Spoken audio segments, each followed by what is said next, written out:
जय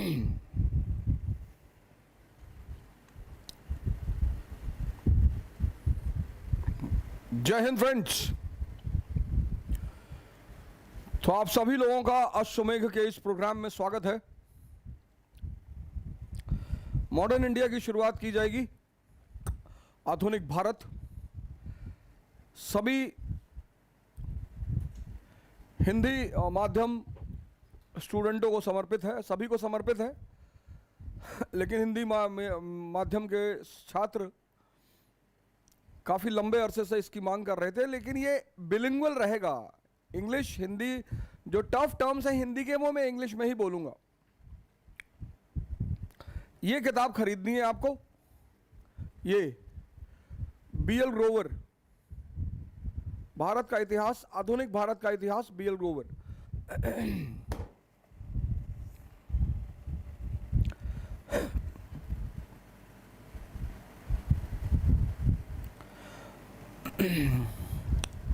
modern India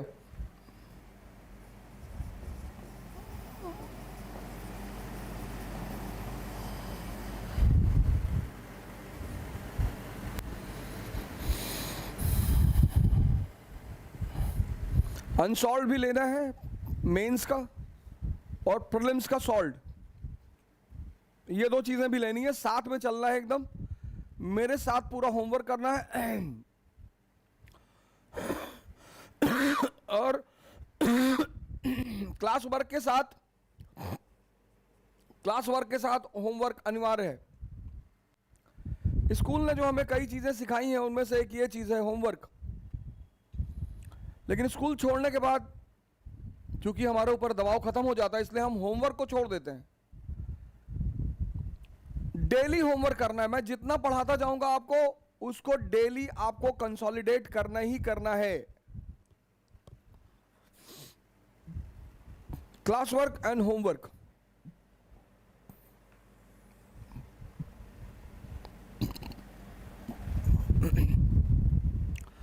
Bharat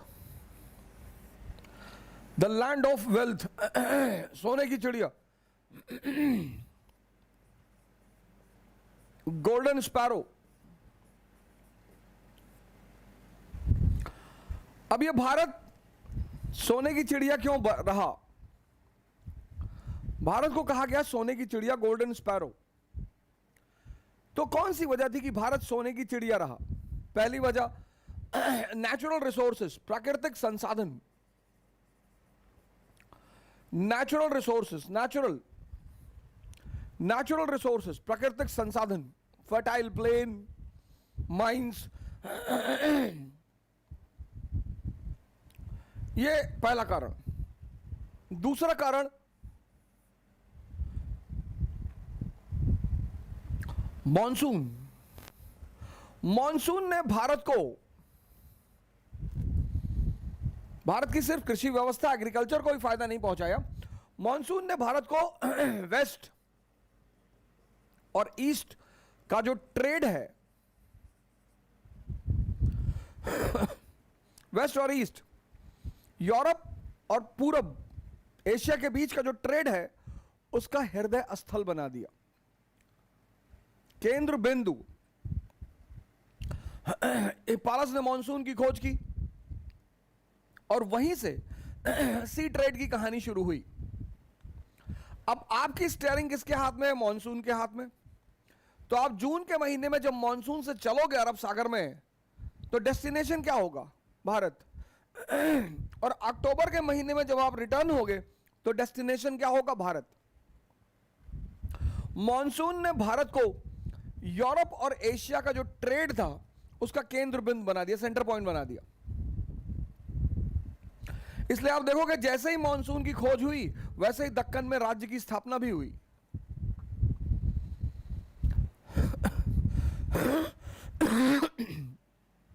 तीसरा, balance of payment,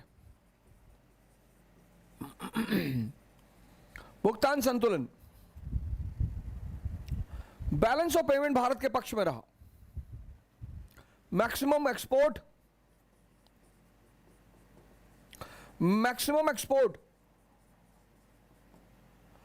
और मिनिमम इंपोर्ट, मैक्सिमम एक्सपोर्ट और मिनिमम इंपोर्ट, मैक्सिमम एक्सपोर्ट, हमारे सेल्फ सफिशिएंट विलेज रहे, आत्मनिर्भर ग्राम, हमें बाहर से कुछ खरीदना ही नहीं था। दो चीजें जो बाहर से विशेषकर आती थी, वो भी शाही वर्ग के लिए, एक तो घोड़े आते थे और दूसरा शराब। तो भुगतान संतुलन भारत के पक्ष में रहा, बैलेंस ऑफ पेमेंट भारत के पक्ष में रहा। इन तीन चीजों ने भारत को सोने और चांदी का सिंक बना दिया।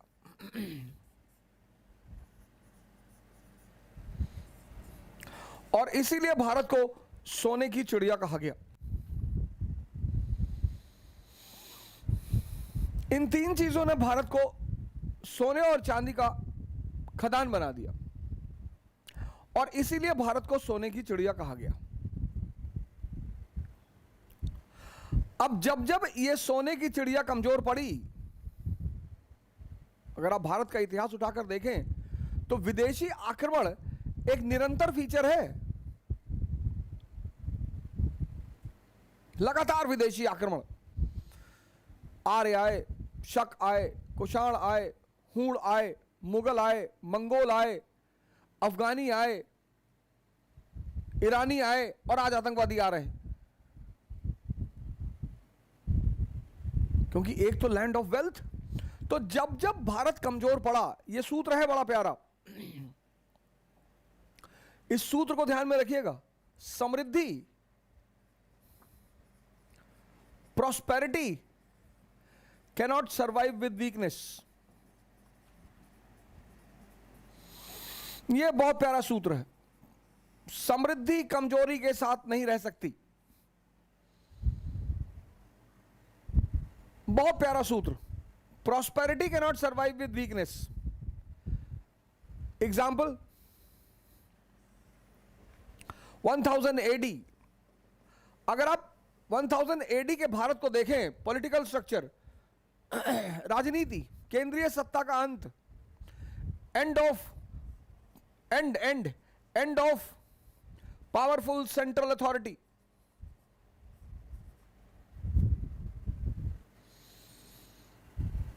शक्तिशाली केंद्र का अंत। वो जो आप मौर्य साम्राज्य देखते हैं, गुप्त साम्राज्य देखते हैं, खत्म। अब उत्तर भारत छोटे छोटे राज्यों में विभाजित है। End of powerful central authority. समाज, society divided.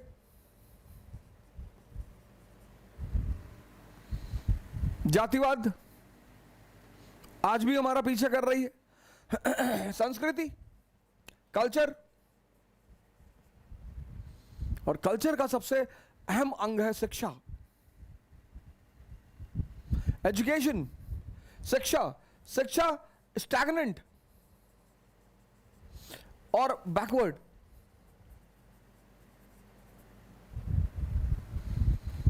Polity, end of powerful central authority. कोई केंद्रीय सत्ता नहीं है, केंद्रीय ताकतवर सत्ता नहीं है। उत्तर भारत विभाजित है छोटे छोटे राज्यों में। समाज विभाजित है, संस्कृति पतित है, स्पेशली शिक्षा। और इस परिस्थिति में इकोनॉमी, गोल्डन स्पैरो, सोने की चिड़िया, लैंड ऑफ वेल्थ। और इसका फायदा उठाया किसने? महमूद गजनी ने। इसका फायदा उठाया महमूद गजनी ने। और नागरकोट से लेकर सोमनाथ तक, नागरकोट से लेकर सोमनाथ तक उसने भारत को लूटा। अब गजनी को दोष मत देना। इस देश में 90% लोग हमेशा दूसरे को दोष देते हैं, हमेशा। हमारे मम्मी पापा हमको नहीं पढ़ाए, तो कलाम के भी तो नहीं पढ़ाए थे। इस देश के 90% लोग 90 दूसरों को दोष देते हैं। पिछले 30 साल से भारत की जो दशा है उसके जिम्मेदार राजनेता नहीं है, इस देश के लोग हैं। आसमान से टपक रहे हैं राजनेता। डेमोक्रेसी है, प्रजातंत्र है, चुनने का हक तुम्हारे पास है।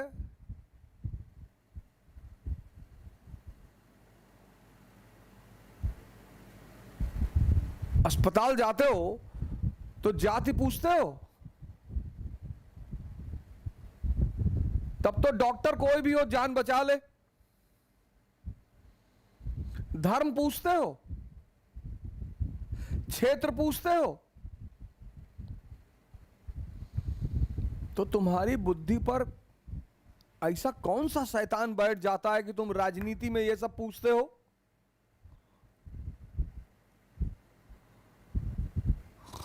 और तुम बहुत जातिवादी हो तो अपने ही जाति के डॉक्टर के पास जाओ।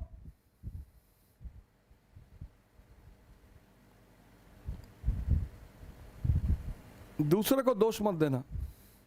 जब भी तुम कमजोर होगे, जब जब ये परिस्थितियां आई, जब जब मौर्य साम्राज्य का पतन हुआ, विदेशी आक्रमण, हिंद यमन, शक, कुषाण, गुप्त साम्राज्य का पतन हुआ, हूण,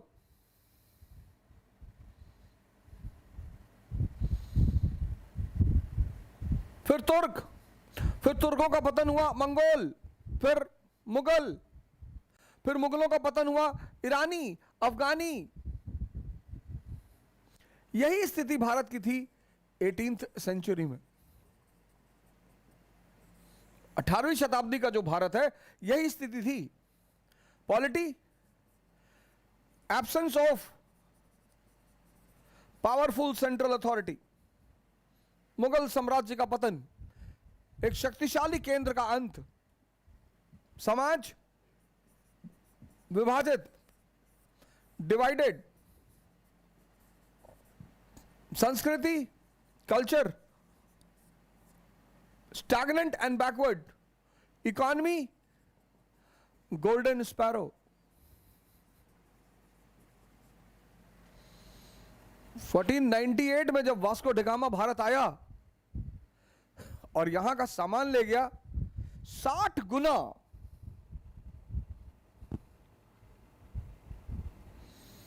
60 गुना फायदा मिला उसे, 60 गुना। और इस परिस्थिति का फायदा उठाया किसने? ईस्ट इंडिया कंपनी ने।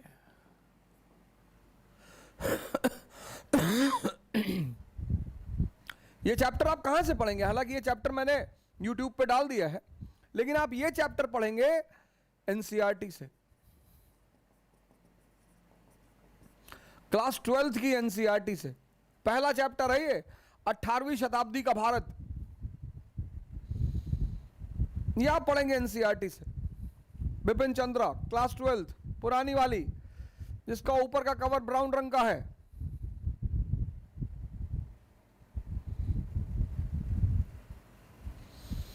Prosperity can not survive with weakness. अब भारत सोने की चिड़िया, और जब जब भारत कमजोर हुआ, जब जब, मैंने कहा ना, मौर्य साम्राज्य का अंत हुआ, कौन आया? इंडो ग्रीक,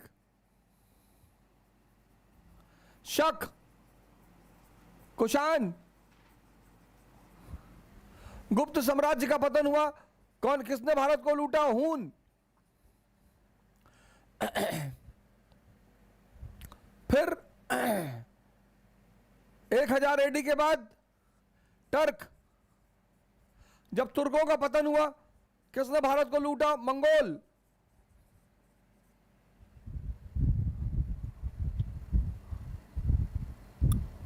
फिर मुगल। जब मुगलों का पतन हुआ, कौन आया? ईरानी और अफगानी। Prosperity can not survive with weakness. लेकिन अभी तक ये जितने भी लुटेरे आए, आक्रांता आए, ये सब मध्य एशियाई थे, सेंट्रल एशियन। 15th सेंचुरी में ये जितने भी आक्रांता आए, ये सब सेंट्रल एशियन थे। Central Asian. 15th सेंचुरी में भारत में एक नए वर्ग का आगमन हुआ और वो था Europeans. Portuguese, Dutch, English, French.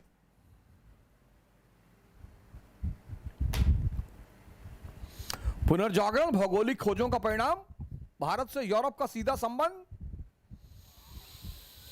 और जो पैसा बहना शुरू हुआ, जो पैसे का प्रवाह शुरू हुआ,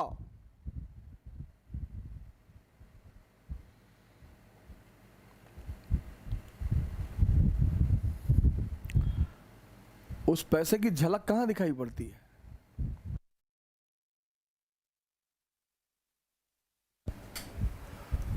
उस पैसे की झलक कहां दिखाई पड़ती है?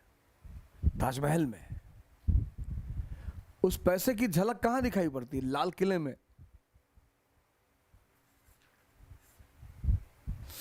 विदेशियों ने आना शुरू किया, पोर्चुगीज, डच, इंग्लिश, फ्रेंच, पुर्तगाली, डच, अंग्रेज, फ्रांसीसी। अब ये विदेशी कंपनियां जब भारत आई व्यापार करने के लिए, तो शुरुआत से ही इन्होंने व्यापार के साथ साथ ट्रेड एंड कॉमर्स के साथ साथ पॉलिटिकल डोमिनेंसी, राजनीतिक आधिपत्य का भी प्रयास किया। पॉलिटिकल डोमिनेंसी, इन विदेशी कंपनियों ने व्यापार और वाणिज्य के साथ साथ पॉलिटिकल डोमिनेंसी, राजनीतिक आधिपत्य का प्रयास किया। राजनीति क्या है? अर्थव्यवस्था की मां है, संरक्षिका, सॉरी, मां नहीं। राजनीति अर्थव्यवस्था की गार्जियन है। क्यों गोली चल रही है ब्लॉक प्रमुखी के लिए, जिला पंचायत अध्यक्ष के लिए? क्यों? पैसा है। पैसा दिया जा रहा है। एक एक स्कॉर्पियो 50-50 लाख रुपया। जहां भी धन जुड़ा हुआ है, जहां भी, पूर्वांचल में व्हाइट गोल्ड बहता है, यूपी में व्हाइट गोल्ड यानी बालू।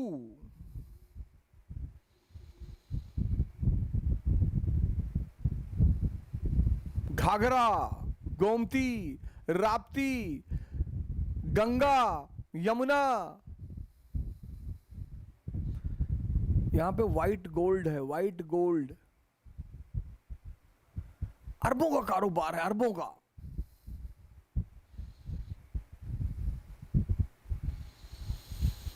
इसीलिए तो तुमसे कहा जाता है तैयारी करो। मिडिल क्लास का बच्चा सिर्फ तैयारी करेगा, राजनीति में मत जाना। ये जितने भी पुराने ठेकेदार, लंबरदार हैं, इन सब ने नेक्सस बना के सब पे कब्जा कर लिया है।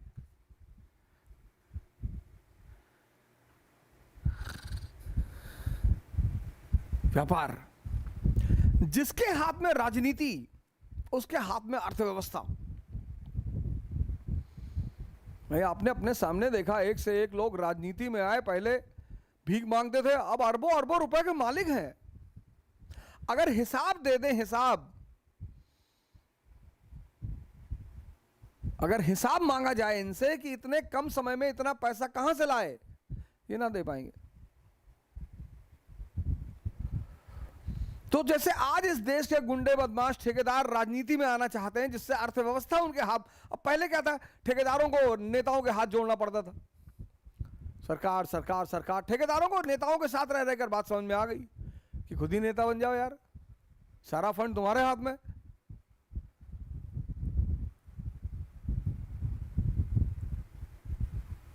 तो इन विदेशी कंपनियों ने शुरुआत से ही व्यापार और वाणिज्य के साथ साथ राजनीतिक आधिपत्य, पॉलिटिकल डोमिनेंसी। एग्जाम्पल, पहला एग्जाम्पल, 1498 में पोर्चुगीज इंडिया पहुंचे और 1510 में इन्होंने गोवा पर कब्जा कर लिया। इनका गवर्नर था अल्बुकर्क, गोवा पे कब्जा कर लिया। लेकिन दक्कन में, साउथ में कोई शक्तिशाली राज्य नहीं था। पुर्तगालियों ने फिर एक प्रयास किया 1636 में। इन्होंने कोशिश की कि हुगली पे कब्जा कर लें, लेकिन यहां इनको झटका लग गया, क्योंकि यहां नॉर्थ में एक शक्तिशाली राज्य मुगल साम्राज्य था। शाहजहां बैठा हुआ था गद्दी पे। 1686 में अंग्रेजों ने फिर कोशिश की हुगली पे कब्जा कर लिया जाए। यहां किसने कोशिश की 1636 में? पोर्चुगीज। यहां किसने कोशिश की? इंग्लिश। लेकिन यहां उत्तर में एक शक्तिशाली राजा मौजूद था, शाहजहां। यहां उत्तर में एक शक्तिशाली राजा मौजूद था, औरंगजेब।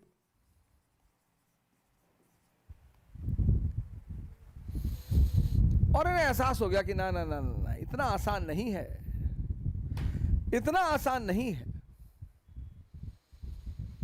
और ये शांति से बैठ गए और समय का इंतजार करने लगे। दुनिया में सबसे ताकतवर चीज है समय। भगवान भी नहीं लड़ पाते, नहीं लड़ पाते। राम को जंगल जाना था, गए। समय से लड़ने की कोशिश मत करना, कभी मत करना। कोई जीता ही नहीं आज तक। जब भी समय विपरीत है, मतलब ध्यान करना है, साधना करना है, ताकत इकट्ठा करनी है।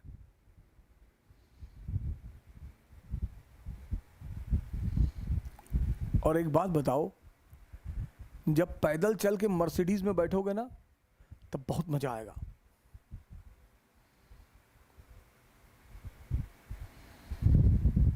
जब पैदा ही हुए हो मर्सिडीज में, तो जीवन का एक पहलू खो जाएगा, और वो बहुत महत्वपूर्ण पहलू है।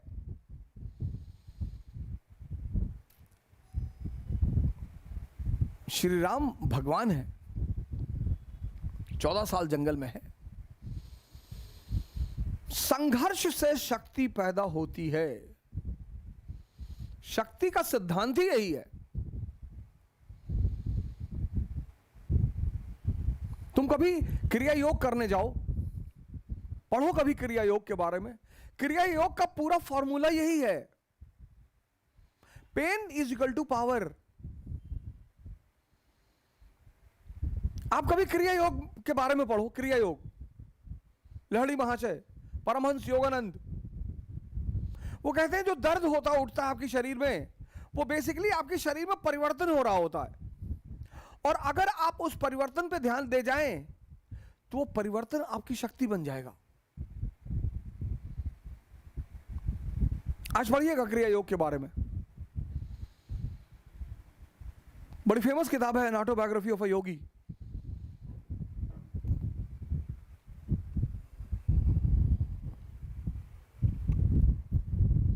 शांति से बैठ गए, शांति से बैठ गए और समय का इंतजार करने लगे।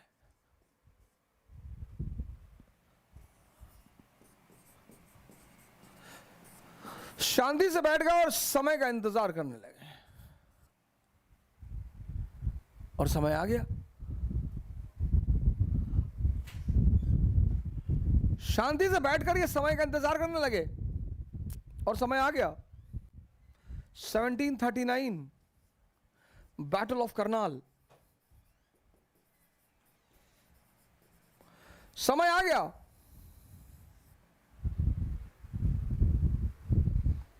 बैटल ऑफ करनाल, ईरानी शासक नादिर शाह ने मुगल शासक बहादुर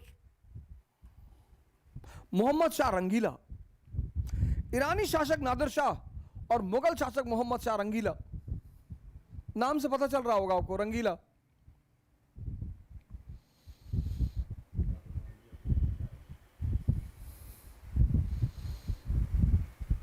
मोहम्मद शाह रंगीला दरबारी सूचना दे रहे थे कि सरकार नादिर शाह भारत की तरफ बढ़ रहा। बोला बढ़ने दो, आया तो नहीं। मुर्गा लड़ाता था दरबार में, दरबार में बैठ के मुर्गा लड़ाता था। दरबारी जो घूस लेते थे उसमें हिस्सा मांगता था।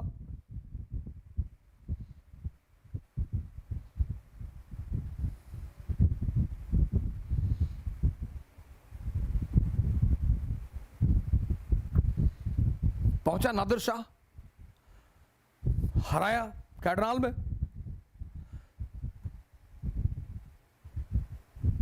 मयूर सिंहासन ले गया, पिकॉक थ्रोन ले गया, कोहिनूर हीरा ले गया। इतना पैसा ले गया हिंदुस्तान से कि 3 साल तक उसने ईरान के लोगों से कर टैक्स लिया ही नहीं।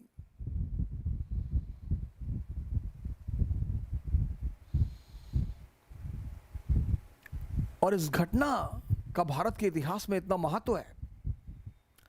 इस घटना ने, जो हिंदुस्तान में एक कंपनी के लोग बैठे हुए थे ना, जो विदेशी कंपनियां बैठी हुई थी, इनको मैसेज दे दिया क्या, कि हिंदुस्तान का बॉस खत्म। This event, this battle is very important in the history of India. आप बड़े परेशान रहते हैं कौन सा युद्ध याद रखें, कौन सी डेट याद रखें। हर वो डेट, हर वो वर्ष जिसने इस देश का इतिहास को बदला है,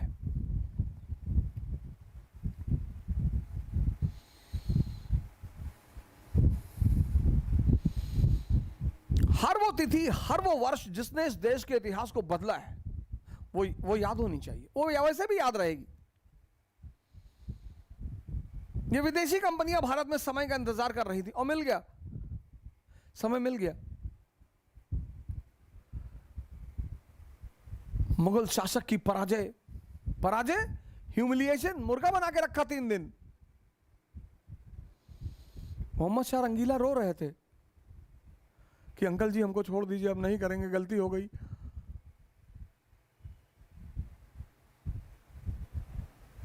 और यहीं से विदेशी कंपनियों ने एक बार फिर अपना सर उठाना शुरू किया, जिसमें 2 सबसे प्रमुख रहीं। यह बहुत अच्छा अवसर विदेशी कंपनियों के लिए।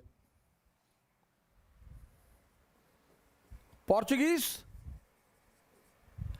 डच, इंग्लिश और फ्रेंच। अब इन्होंने तो अंग्रेजों के साथ मैरिज अलायंस कर लिया, पुर्तगाली प्लस अंग्रेज, इन्होंने मैरिज अलायंस कर लिया, वैवाहिक संबंध स्थापित कर लिए।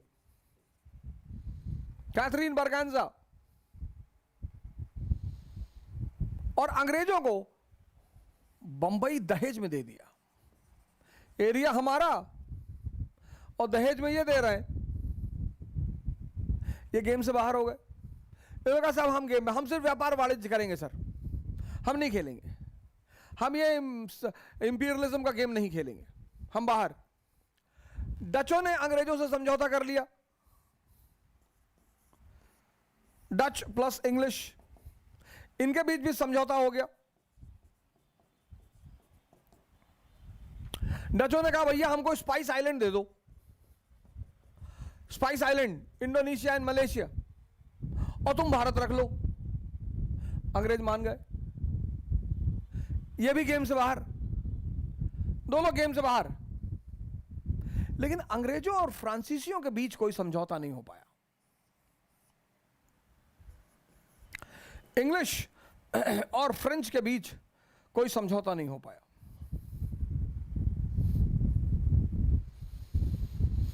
अब यह बात क्लियर होनी थी कि भारत का असली दावेदार कौन, अंग्रेज या फ्रेंच, कि भारत का असली दावेदार कौन। और यहीं से भारत के कब्जे की कहानी शुरू हुई। कैसे? Anglo Carnatic Wars. हेडिंग लिख लीजिए, एंग्लो कर्नाटिक वॉर्स। यहीं से भारत पर यूरोपीय कब्जों की कहानी शुरू हुई, एंग्लो कर्नाटिक वॉर्स। तो पहली हेडिंग, एंग्लो कर्नाटिक वॉर्स। किसके बीच? इंग्लिश और फ्रेंच के बीच। किस लिए? डिसाइड करने के लिए। क्या? कि भारत का असली हकदार कौन।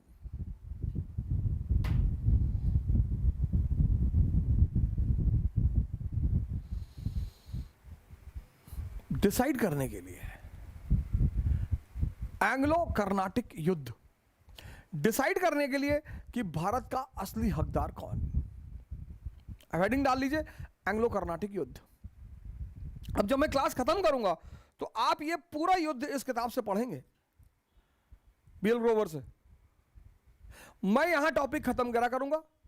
देखो भैया, सब लाइन बाय लाइन तो ना लिखा पाएंगे, डिक्टेशन ना दे पाएंगे, क्षमा करिएगा। मैं यहां टॉपिक खत्म करूंगा, फिर मैं आपको किताब बताऊंगा कि किस किताब से पढ़ना है, फिर आप बीएल ग्रोवर उठाइएगा और वहां से उस टॉपिक को खत्म करिएगा। चैप्टर नंबर 4, चैप्टर नंबर 4 आपका इंग्लिश मीडियम है तो इंग्लिश मीडियम से पढ़ लीजिएगा, हिंदी मीडियम है तो हिंदी मीडियम से पढ़ लीजिएगा।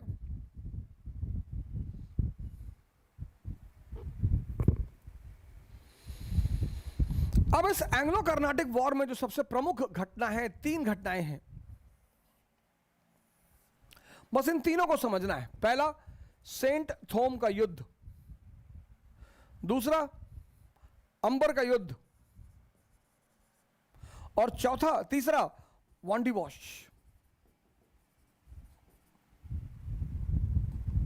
इन 3 युद्धों को समझना है। पहला सेंट थोम, दूसरा अंबर और तीसरा वांडीवॉश। इन तीनों को समझना है।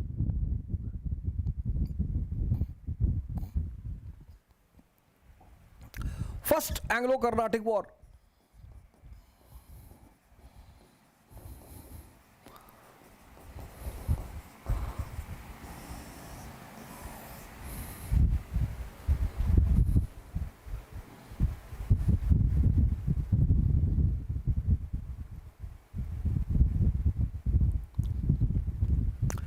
अब 3 चीज डिस्कस करेंगे।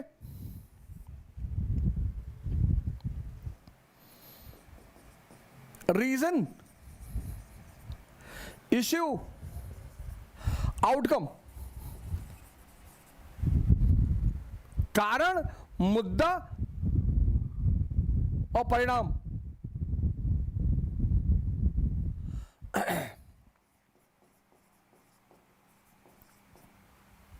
कारण, मुद्दा और परिणाम। कारण, war of succession in Austria. War of succession in Austria, Austria का उत्तराधिकार का युद्ध। अब जब भी आप इन सब कंट्रियों को पढ़ें तो इनको एटलस में जरूर देखें। मैप खोलिए, तुरंत मैप खोलिए। हिस्ट्री पढ़िए तो मैप को अपने साथ रखिए। ऑस्ट्रिया, तो पहले तो यह पता चल जाए ऑस्ट्रिया यूरोप में है, ऑस्ट्रिया की राजधानी वियना है। फिर आप ऑस्ट्रिया को मैप में देखिए तो आप देखेंगे कि ऑस्ट्रिया का जो बॉर्डर है वो इटली के साथ है और उस वक्त हैब्सबर्ग एम्पायर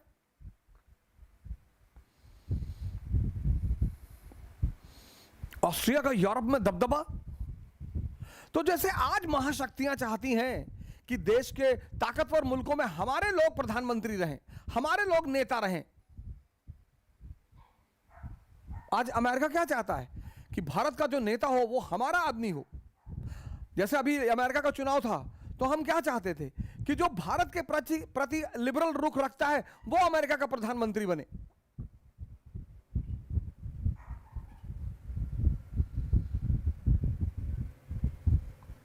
तो जब ऑस्ट्रिया में सक्सेशन का युद्ध चल रहा था और ऑस्ट्रिया ताकतवर मुल्क और ऑस्ट्रिया का इटली पर कब्जा और इटली यूरोप का गुजरात,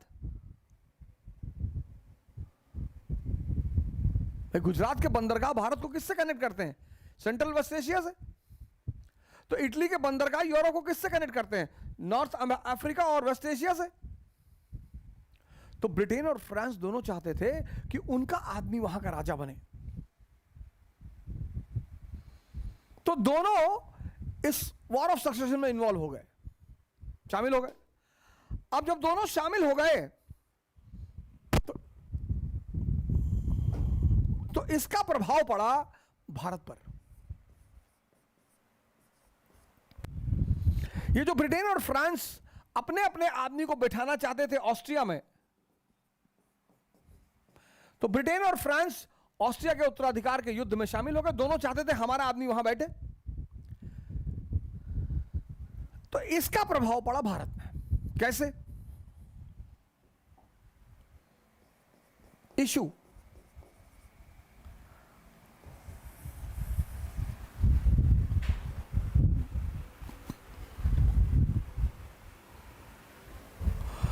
अब ये है चेन्नई, मद्रास, और ये है पौंडीचेरी।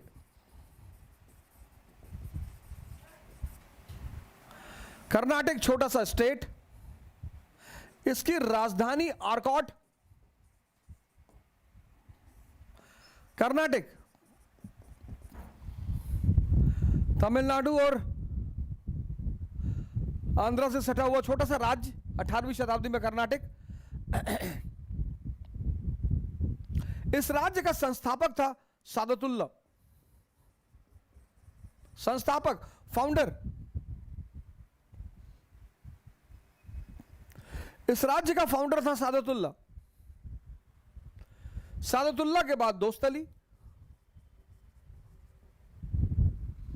दोस्तली के बाद अनवरुद्दीन, और इस वक्त कर्नाटक का नवाब कौन? अनवरुद्दीन। कर्नाटक राज्य का संस्थापक कौन? सादतुल्ला। सादतुल्ला के बाद दोस्तली, दोस्तली के बाद अनवरुद्दीन, और इस वक्त कर्नाटक का नवाब कौन? अनवरुद्दीन।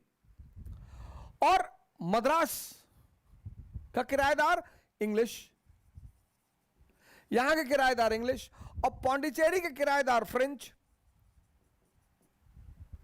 मकान किसका? अनवरुद्दीन का। दो किराएदार, पहला किराएदार अंग्रेज जो मद्रास में बैठे हुए थे, और दूसरे किराएदार फ्रेंच जो पौंडीचेरी में बैठे हुए थे। और पौंडीचेरी में इनका गवर्नर था ड्यूप्ले। बहुत दमदार आदमी ड्यूप्ले। इनबॉक्स करिए, यह नाम याद रखना बहुत जरूरी है। ड्यूप्ले। तो जैसे ही यूरोप में इंग्लिश और फ्रांस एक दूसरे से लड़े ऑस्ट्रिया के उत्तराधिकार में, भारत पर इसका असर पड़ा। ड्यूप्ले ने तुरंत मद्रास का घेरा डाल दिया। उधर यूरोप में वॉर शुरू हुआ, उधर ड्यूप्ले ने मद्रास का घेरा डाल दिया। अब जब ड्यूप्ले ने मद्रास का घेरा डाला, तो अंग्रेज भाग के गए अनवरुद्दीन के पास कि सरकार, आप मकान मालिक हैं सरकार। अनवरुद्दीन ने कहा मैं मकान मालिक हूं। बोले हाँ सरकार, आप मकान मालिक हैं, हम लोग किराएदार हैं सरकार, और ये आपका दूसरा किराएदार हम लोग के साथ बदतमीजी कर रहा है, कह रहा हाँ मकान छोड़ दो। अनवरुद्दीन को बड़ा अच्छा लगा कि अबे हम तो राजा हैं यार, हम तो मकान मालिक हैं। तो अनवरुद्दीन ने फिर ड्यूप्ले को बुलाया, मैसेज दिया कि क्या हटो मद्रास से, घेरा हटाओ वहां से। तो ड्यूप्ले ने अनवरुद्दीन को मैसेज दिया कि सरकार कितना किराया दे रहे हैं ये लोग आपको? बोले 5,000 रुपये महीना दे रहे हैं। बोले सरकार हम 20,000 देंगे। मद्रास के बंदरगाह से इतनी बड़ी आय है सरकार, हम मद्रास जीत कर आपको दे देंगे। अनवरुद्दीन ने कहा यह भी सही है यार,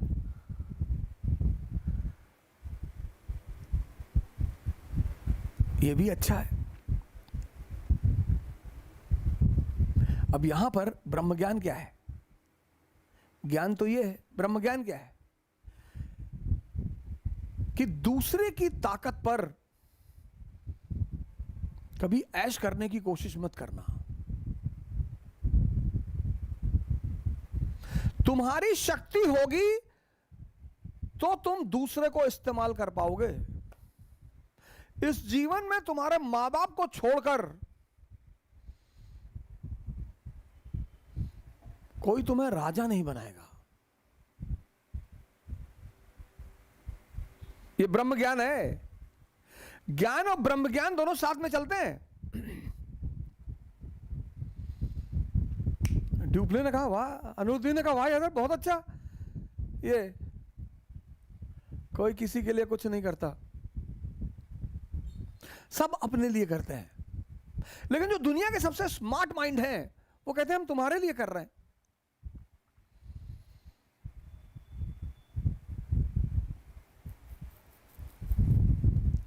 अब जब ड्यूप्ले ने मद्रास को जीत लिया, उसने अनवरुद्दीन को देने से मना कर दिया। अब आगे तुम्हारे लिए जीते, और इसका परिणाम रहा सेंट थोम का युद्ध। जब ड्यूप्ले ने अनवरुद्दीन को मद्रास हैंडओवर करने से मना कर दिया तो सेंट थोम का युद्ध हुआ। तो मुद्दा क्या था? मद्रास। कारण क्या था? सक्सेशन, ऑस्ट्रिया का उत्तराधिकार का युद्ध।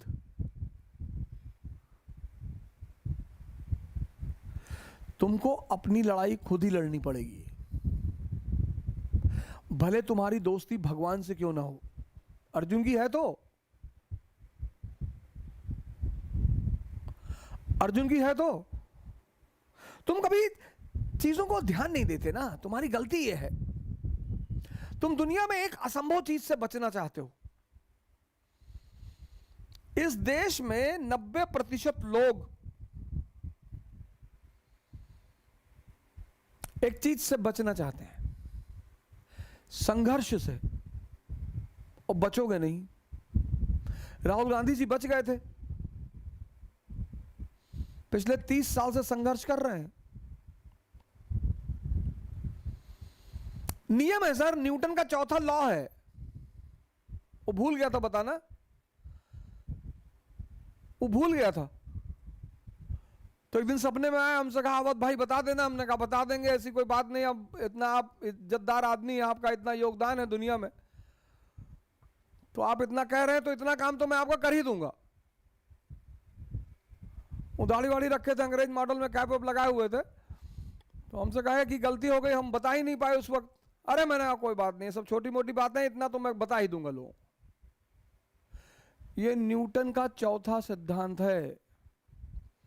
शक्ति अर्जित करने के लिए संघर्ष करना पड़ेगा। दुनिया में कोई ऐसी टी शर्ट नहीं आती कि ऐसे लगा लो तो बल्ला दिखाई पड़ने लगे। वो डिप्स लगाना पड़ेगा। वो अगर चाहते हो कि बाहर निकले और लोग देखें हमारी बॉडी को, तो कोई टी शर्ट नहीं आती कि 6 पैक वाली टी शर्ट आ गई कि बाहर निकले तो 6 पैक दिखाई पड़ रहा है और बॉडी दिखाई पड़ रही है और लड़कियां गिर गई सड़क पर। ऐसा नहीं होगा चाचा।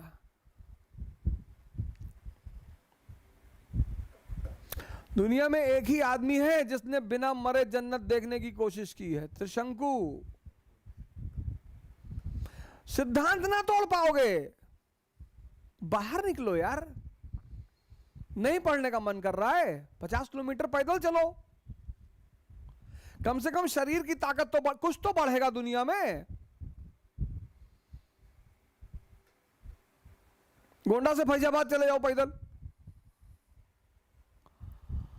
गोंडा से बलरामपुर चले जाओ।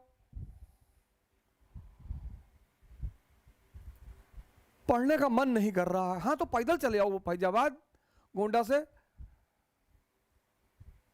करेगा। तुम टीचर से स्कूल में क्यों डरते हो? क्योंकि वो तुम्हें सजा देता है। तुम्हारा मन तुमसे डरता नहीं।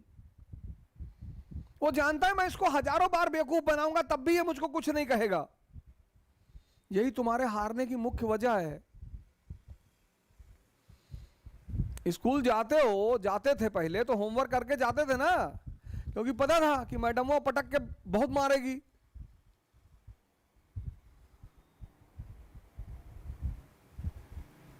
कैसे रोते थे टीचर के सामने कि मैडम जी रात में लाइट नहीं थी और लाइट कट गई, फिर हम होमवर्क नहीं कर पाए मैडम जी। तब पर भी मारती थी पटक के। हम तो कई बार पीटे गए हैं। डरते थे ना। तुम्हारा मन तुमसे डरता ही नहीं। भाई तुमको एक बार कोई बेवकूफ बनाएगा तुम छोड़ दोगे, 2 बार बनाएगा छोड़ दोगे, तो फिर वो लगातार बनाने लगेगा तुमको। वही तुम्हारा मन तुम्हारे साथ कर रहा है, तुमको लगातार बेवकूफ बना रहा है। आज अम्मा बीमार ही, काल भैंस भाग गए रही, परसों पानी गिरत है, पकौड़ी खाए मन करत है, बुआ के यहाँ जाए गए। तब क्यों रो रहे हो?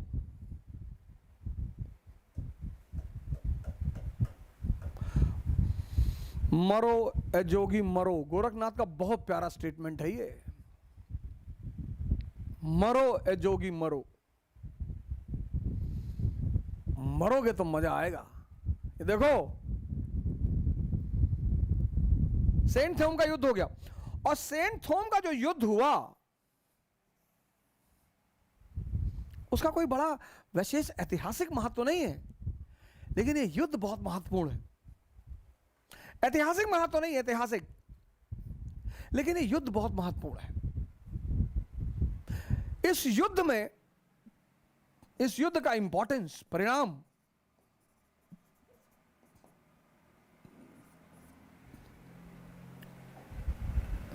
तीसरा पॉइंट आउटकम। यह युद्ध बड़ा महत्वपूर्ण है, बहुत महत्वपूर्ण, बहुत।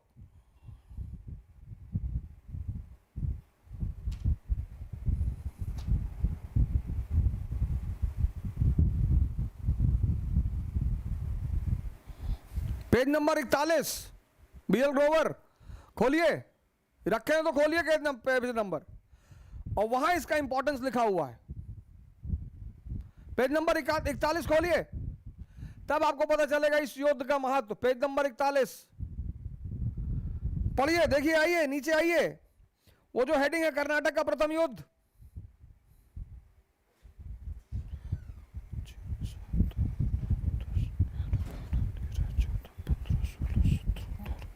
सत्रहवीं लाइन पे आइए, 16 लाइन पे, 16वीं, जो 16वीं लाइन है उस पे आइए, 16th लाइन पे पढ़िए।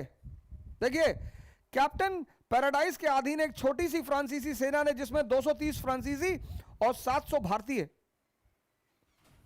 फ्रांसीसी सेना, फ्रेंच आर्मी, 230 फ्रेंच और 700 भारतीय, 700 इंडियन, 1030 टोटल। कितनी आर्मी? 1030। दूसरी तरफ महफूज खान, महफूज खान के नेतृत्व में 10,000 की आर्मी। पढ़िए,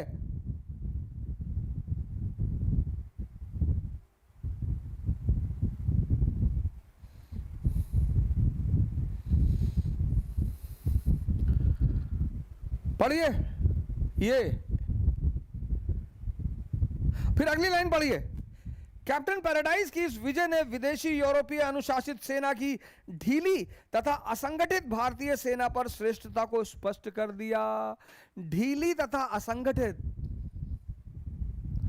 ये विक्ट्री आदमी नहीं, आप देखिए विक्ट्री किसकी है। इनकी आर्मी क्या है? Disciplined and organised. इनकी आर्मी अनऑर्गेनाइज्ड एंड अनडिसिप्लिन।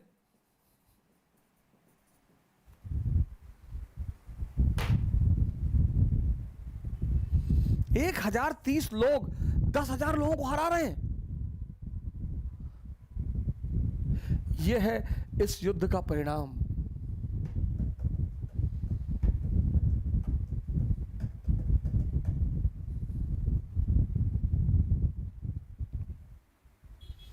देखिए,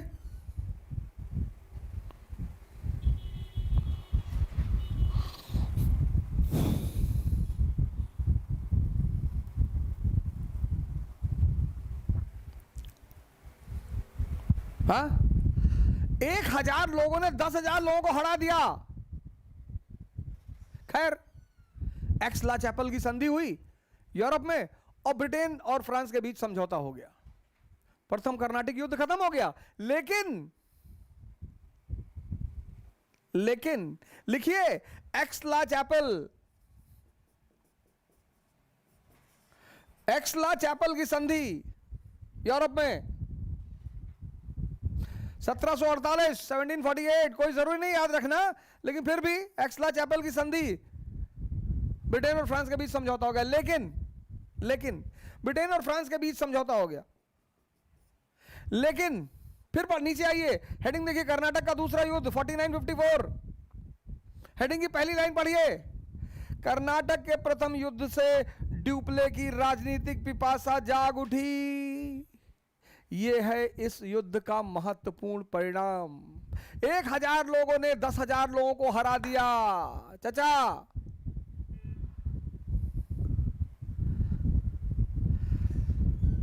मोरा पिया मुझसे बोलत नाही, राज जिया के खोलत नाही। बीच बीच में गाना वाना गा लिया करो, थोड़ा सा मन को हमेशा गाना गाना। ये अब लता मंगेशकर की तरह थोड़ी गाओगे, मुकेश थोड़ी हो कि हम सर गा नहीं पाते हैं, तो गाओ। मस्त रहा करो। रतिशंकर शुक्ला को देखे हो मिर्जापुर में, कहता काका गागा सुनाओ। उसको पता है कि आज की जनरेशन को काका गागा नहीं पता है, जा रहे आईएएस की तैयारी करने। और जिसको पता है वो गुड्डू पंडित है।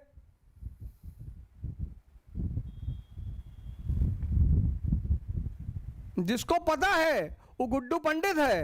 क्या क्या संदेश है उस सीरीज में कि भाई तुमको काका गागा नहीं पता और तुम सपना देख रहे हो? क्या क्या संदेश है उस सीरीज का? कहता चलो काका गागा सुनाओ। कहता ABCD, कहता ए प्रिंस चार्ल्स।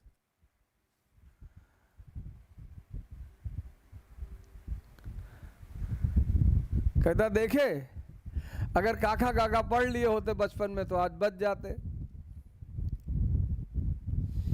जिसको काका गागा आता है बस वही गुड्डू पंडित है।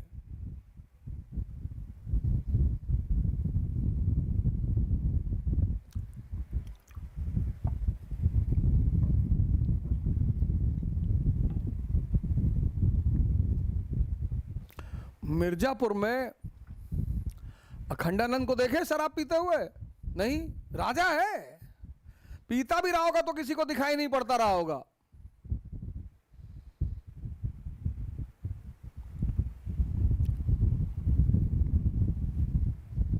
बीच बीच में गाना वाना गा लिया करो। मेरे पिया गए रंगून, वहां से किया है टेलीफोन, तुम्हारी याद सताती है। हिंदू न्यूज़पेपर मत बन जाना, ब्लैक एंड वाइट।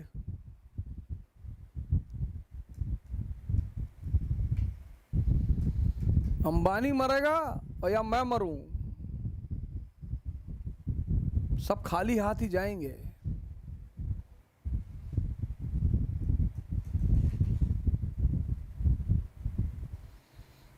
सिकंदर की 3 ख्वाहिशें थी जब वो मरा था।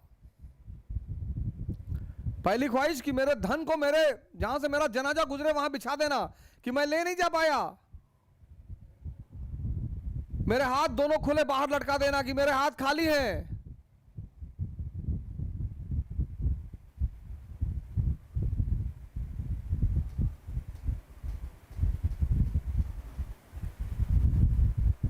मस्त रहो यार, उसमें कौन सा पैसे? गुटखा क्यों खाते हो? मिट्टी खा लिया करो जमीन से उठाकर, तुम्हारी वो इम्यूनिटी बढ़ जाएगी। एटो पॉकेट ले, पॉलिथीन ले लो, उसमें मिट्टी बढ़िया साफ मिट्टी ले लो और रखे रहा करो। जब मुर्गा खाने का मिट्टी खा लिया करो। बचपन में तो खाते थे ना, कितनी बार मारे गए हो। देखो इस युद्ध का जो परिणाम है, इंपॉर्टेंस, वो कहां लिखा हुआ है? कर्नाटक के दूसरे युद्ध की जो हेडिंग है उसकी पहली लाइन में लिखा हुआ है कि कर्नाटक के प्रथम युद्ध से ड्यूप्ले की राजनीतिक पिपासा जाग उठी। क्यों जागी? क्योंकि 1000 लोगों ने 10,000 लोगों को हरा दिया। लिखो यहां नोट करके, इस लाइन को लिखो कि कर्नाटक के प्रथम युद्ध से ड्यूप्ले की राजनीतिक पिपासा, पॉलिटिकल एपेटाइट। अंकल जी ऐसे पढ़ो, ऐसे।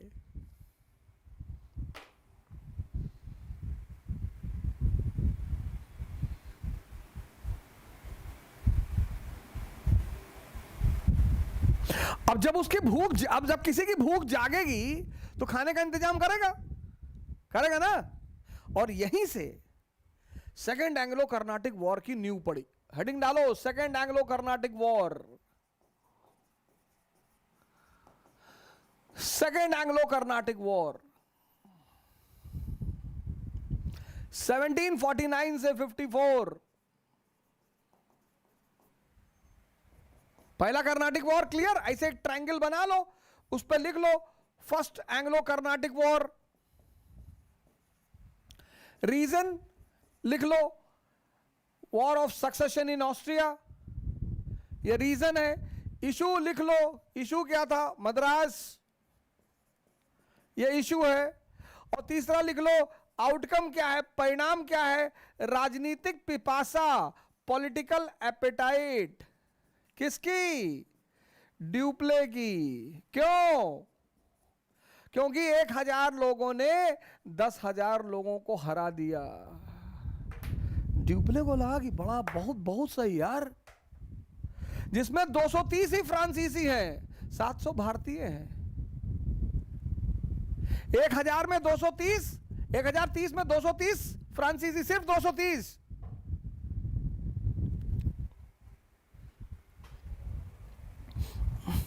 बेहतरीन,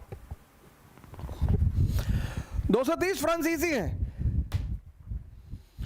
230 फ्रांसीसी हैं, सिर्फ 230 फ्रांसीसी, 700 भारतीय। ये समझना था तुमको, इस प्रथम कर्नाटिक युद्ध में तुमको ये समझना था। ये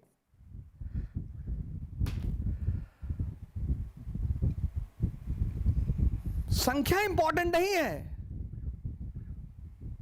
संस्कार इंपॉर्टेंट है, डिसिप्लिन इंपॉर्टेंट है।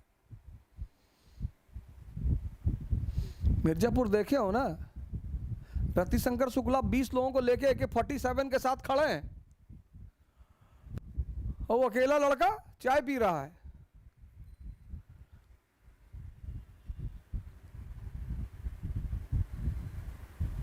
कि तुम बहुत बेवकूफ हो यार शुक्ला, मैटर इंटरनल है, इंटरनली सुलझ जाएगा।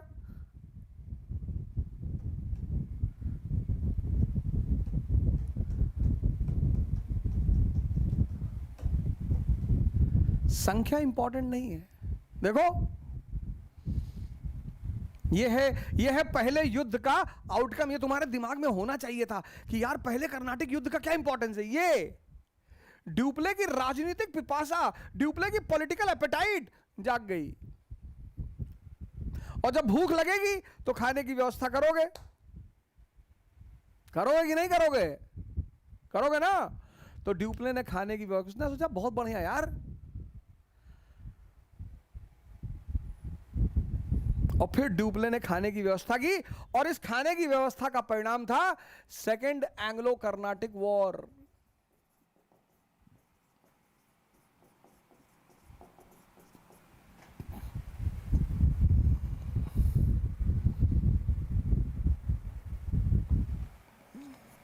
और उसने 2 मुर्गे चुने, उसने खाने में 2 मुर्गे चुने, 2 मुर्गे। पहला मुर्गा हैदराबाद, पहला मुर्गा हैदराबाद, दूसरा मुर्गा कर्नाटक।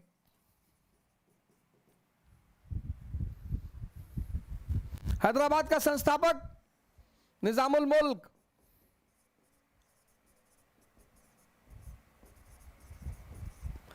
(1748) में इसकी डेथ हो गई।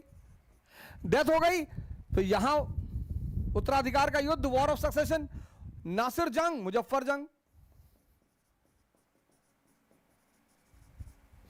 नासिर जंग और मुजफ्फर जंग।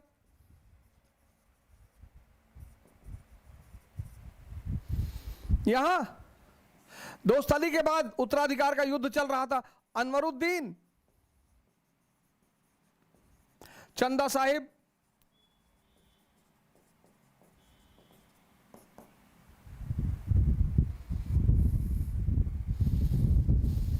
और यहीं पर उसने एक फार्मूले को इजाद किया ड्यूप्ले ने। बड़ा प्यारा फार्मूला। भारत में 3 फार्मूला के कारण से कब्जा हुआ। भारत पर अंग्रेजों ने सेना से कब्जा नहीं किया। 3 फार्मूला। पहला फार्मूला किंग मेकर, यहीं पे एक फार्मूला जन्म हुआ, किंग मेकर, राजा बनाओ।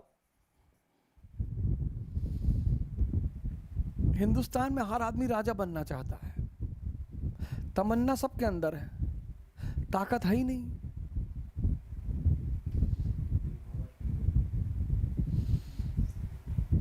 हमारे शुक्ला जी इसको कहते हैं देवगौड़ा सिंड्रोम।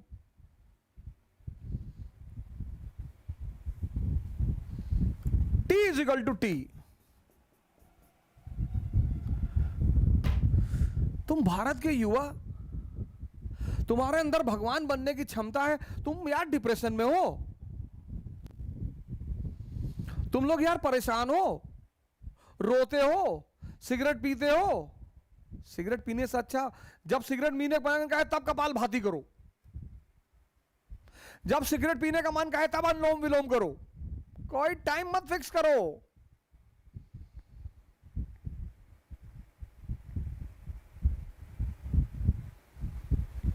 अरे तुमको जीवन में सही दिशा नहीं मिली थी, अब मिल रही है ना,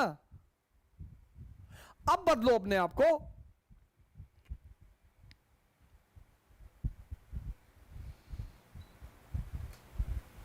गुरु गोविंद सिंह की फोटो लगाओ, सेंटली वॉरियर। हर युवा को गुरु गोविंद सिंह की फोटो लगानी चाहिए, संत योद्धा। औरंगजेब ने पूछा कि ये आपके सिपाही दाढ़ी बाल और बाल बड़े बड़े क्यों रखते हैं? बोले संत हैं। उसने कहा संत हैं? बोले हां, लेकिन योद्धा भी हैं। संत योद्धा, संत योद्धा। सरदार से पूछो, ज्यादा जल्दी नहीं बता पाएंगे। किसके लिए लड़ रहे हैं? बोला धर्म के लिए। बोले कौन सा धर्म? बोले मानवता का।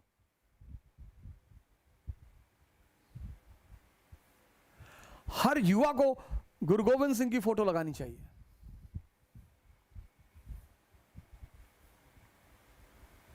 वहां से मैसेज आता है सेंटली वॉरियर। और एक बार और जान लो, पैगंबरों पे किसी का पेटेंट नहीं है, पैगंबर सबके हैं। मोहम्मद जो है वो सिर्फ दानिश फिरोज शमसी के नहीं, हमारे भी हैं। अब राम को कोई अपना ना माने तो मैं क्या करूं? मैं तो मोहम्मद को अपना मानता हूं, तुम राम को ना मानो तो मैंने ठेका ले रखा है।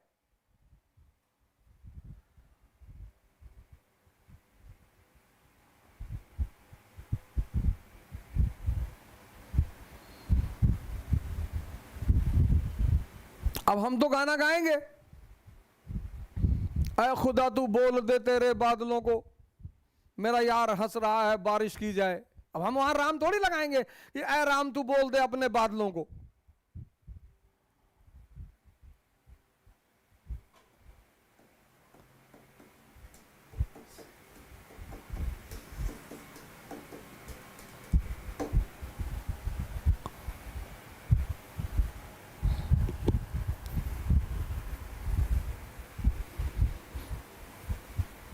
हमसे पढ़ रहे हो ना, जातिवाद मत करना, संप्रदायवाद छोड़ दो, देश की चिंता करो और अपनी।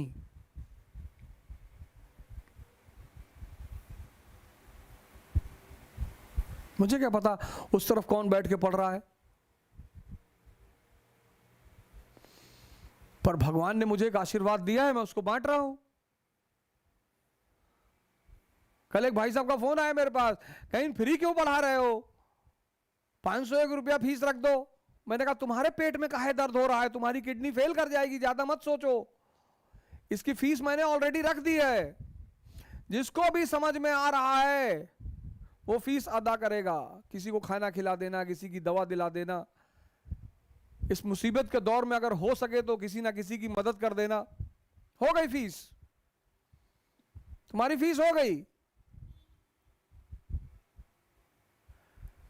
ठंडक आएगी, किसी को एक कंबल दे देना, एक दे दो यार, अभी एक तो दे ही सकते हो ना।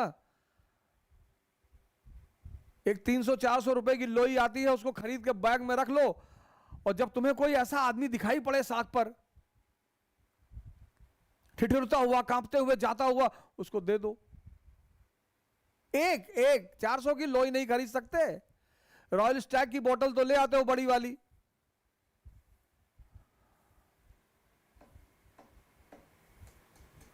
हमारी दोस्ती तो कुबेर से है, हम तो जितना पैसा चाहेंगे उतना आएगा।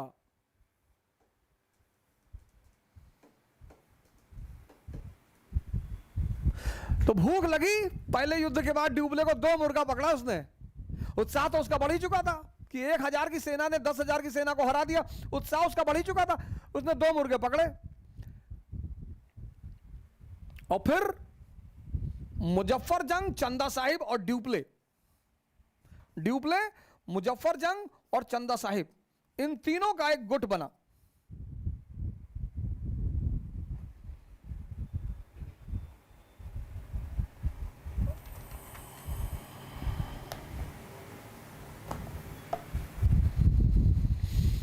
ड्यूप्ले, मुजफ्फर जंग, चंदा साहिब, इन तीनों की एक गैंग बनी और इन तीनों की गैंग ने 1749 अंबर का युद्ध,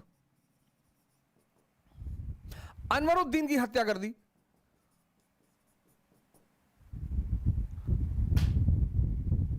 1749 अनवरुद्दीन की हत्या कर दी, चंदा साहब को कर्नाटक का राजा बना दिया। चंदा साहिब 1749 अंबर का युद्ध बहुत फेमस युद्ध है, बहुत इंपॉर्टेंट।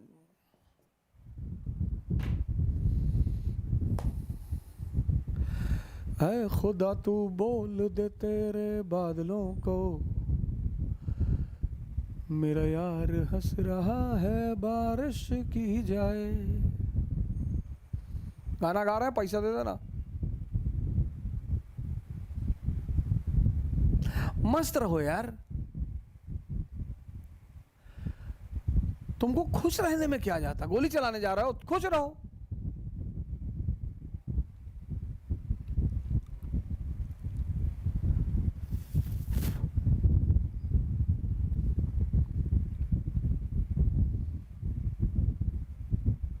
तुम्हारी निराशा ने तुम्हें परेशान कर रखा है। चंदा साहिब बन गया राजा, चंदा साहिब राजा बन गया। कहां का? कर्नाटक का। चंदा साहिब कर्नाटक का राजा बन गया।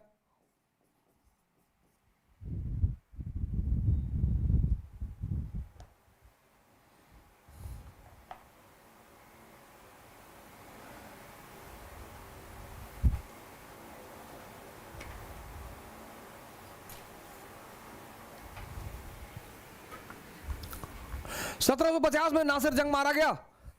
1750 मुजफ्फर जंग हैदराबाद का राजा बन गया।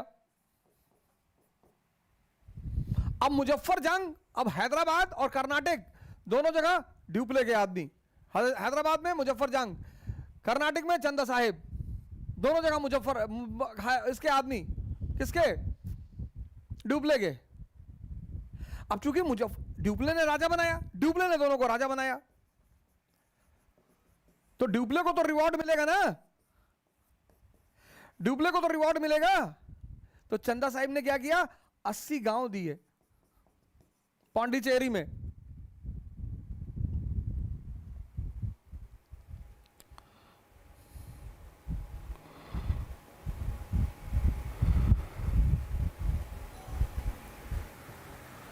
चंदा साहिब ने 80 गांव दिए पांडिचेरी में।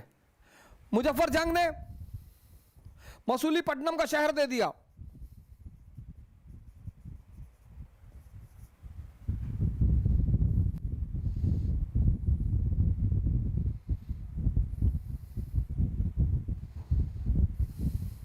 ड्यूप्ले को धन दिया। चेक कर लीजिएगा जरा एनसीईआरटी में, 2 लाख या 20 लाख इस वक्त मुझसे मिस हो रहा है। एक बार एनसीईआरटी में चेक कर लीजिएगा, जरूर चेक करिएगा कितना रुपया दिया ड्यूप्ले को। कुछ तो फ्रांसीसी आर्मी को दिया और ड्यूप्ले को अलग से दिया, 20 लाख दिया शायद, उसको चेक करिएगा एक बार। और ड्यूप्ले को ऑनरेरी गवर्नर बना दिया। कहां? कृष्णा से कन्याकुमारी तक के एरिया का honorary governor.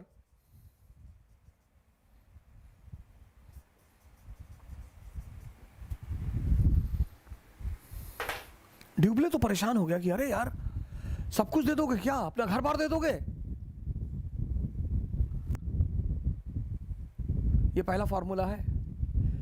Interfere in the internal matters of Indians and have economic and political gains. भारतीयों के आंतरिक मामले में दखलंदाजी दो और इनसे राजनीतिक और आर्थिक लाभ लो। लिखो यहां नोट करके, भारतीयों के आंतरिक मामलों में दखलंदाजी दो और इनसे राजनीतिक और आर्थिक लाभ लो। Interfere in the internal matter of Indians and have economic and political gains. ये पहला फॉर्मूला था किंग मेकर का फॉर्मूला। भारतीयों के आंतरिक मामलों में दखलंदाजी दो और इनसे आर्थिक और राजनीतिक लाभ लो।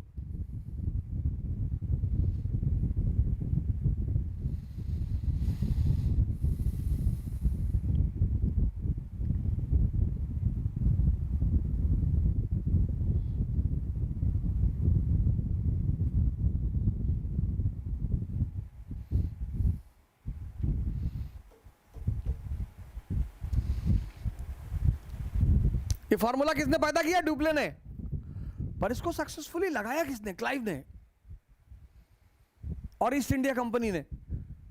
1756 में क्लाइव पहुंचता बंगाल, पूछता है कौन राजा बनेगा? मीर जाफर भाई सर। बोले सर हम राजा बनेंगे सर। हाँ बोले बैठाओ उसको। प्लासी का युद्ध 1757, जाफर को राजा बनाया। अरे जाफर ने बोरे में भर भर के पैसा दिया। अंग्रेज अधिकारी दिल्ली पहुंच जाते थे जाफर के पास। दिल्ली 10 रुपया दे दो, सिगरेट लेना है। अरे जाफर ने 1760 में कहा कि भैया हमारे पास पैसा नहीं है। बोला पैसा नीचे उतर, नीचे उतर, पैसा नहीं है तो। फिर जाफर को नीचे उतार दिया। फिर पूछा अब राजा कौन बनेगा? मीर कासिम ने कहा सर। बोले आजा, चल बैठ। पर मीर कासिम राजा बनने लगा तो कंपनी ने कहा कि क्राउन पहन ले और बैठ उस पे गद्दी पे और मुजरा उजरा देख, बाकी हम चला रहे हैं। उसने कहा नहीं हम चलाएंगे। हाँ हम क्राउन पहने हुए तो हम चलाएंगे। बोले क्राउन हमने पहनाया है।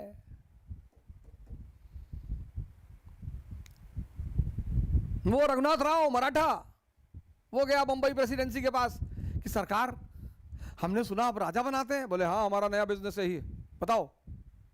बोला सरकार हम पेशवा बनेंगे। हाँ बोला बनाएंगे तुमको पेशवा, पैसा लाए हो? बोले लाए हैं सरकार।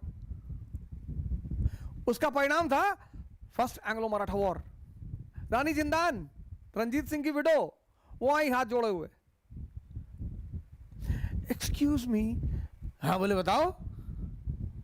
बोले हमारा बेटा दिलीप सिंह रो रहा है, उसको राजा बनना है। अरे बोले मैडम बनाएंगे आपके बेटे को राजा, हम तो इंतजार कर रहे थे कि आप आए। हाँ हमको बताएं। एलन बरो। ये पहला फॉर्मूला था।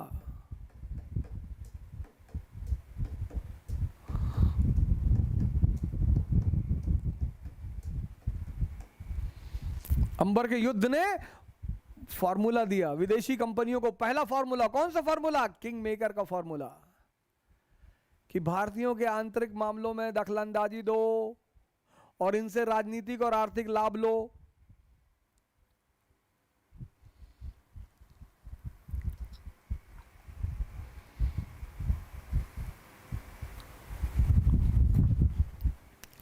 बस एक ट्रायंगल बना लो इसके नीचे, एक ऐसे ट्रायंगल बना लो।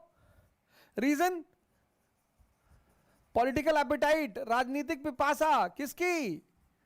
ड्यूप्ले की। बस इतना याद रखना है, ड्यूप्ले की। कहां से पैदा हुई थी ये तो पता ही है। इश्यू वॉर ऑफ सक्सेशन, उत्तराधिकार का युद्ध। आउटकम पहला फॉर्मूला, भारत पर कब्जा करने का पहला फॉर्मूला। कौन सा formula? King maker. King maker जिसको पैदा किया ड्यूप्ले ने, इस्तेमाल किया क्लाइव ने और सबसे ज्यादा सक्सेसफुली इस्तेमाल किया ईस्ट इंडिया कंपनी ने। सारे निकम्मों को राजा बना दिया। King maker. Interfere in the internal matters of Indians, interfere in the internal matter of Indians and have political and economic gains. दूसरा युद्ध ऐसे पढ़ो, ऐसे ट्रायंगल बना के एक पेपर में 3 ट्रायंगल बना लो, पूरा चैप्टर क्लियर है। जब खाली बैठो, ट्रेन में चल रहे हो, अपनी गर्लफ्रेंड से मिलने जा रहे हो डेट पे, ये एक पन्ना जो तीनों ट्रायंगल बनाए उसको जेब में डाल लो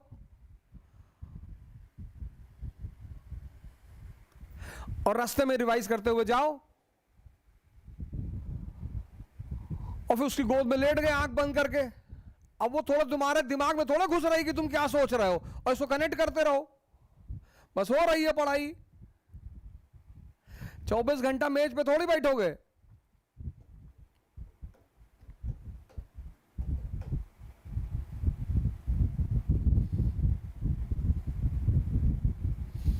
ये जिंदगी उसी की है जो किसी का हो गया, और प्यार में ही उठ गया, खो नहीं गया।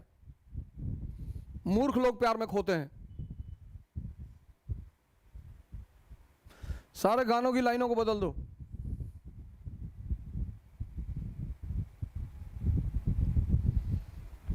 हर वो लाइन जो तुम्हें सूट नहीं करती काट दो उसे।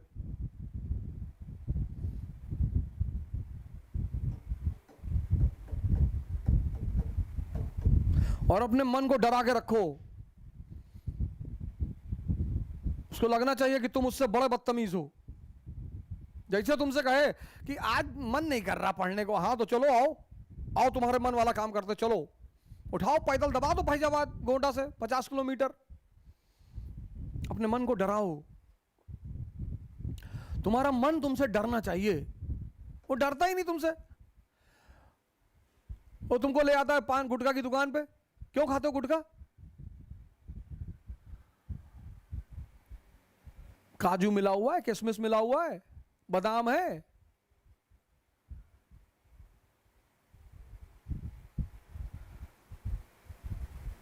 कितने बड़े पागल हो यार तुम लोग, अपना पैसा देके जहर खाते हो और बनते हो कि हम सुकरात के चाचा हैं, हमसे ज्यादा दिमाग किसी के पास है नहीं।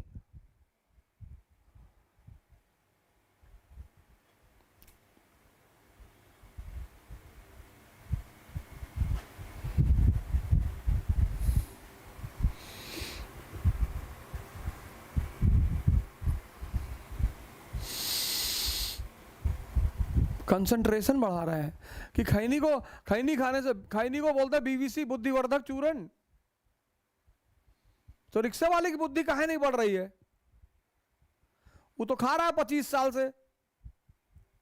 उसको भी एनसीईआरटी खरीद के दे दो कि ले वे, तू खैनी खा रहा है, एनसीईआरटी पढ़ ले, तेरा पीसीएस हो जाएगा।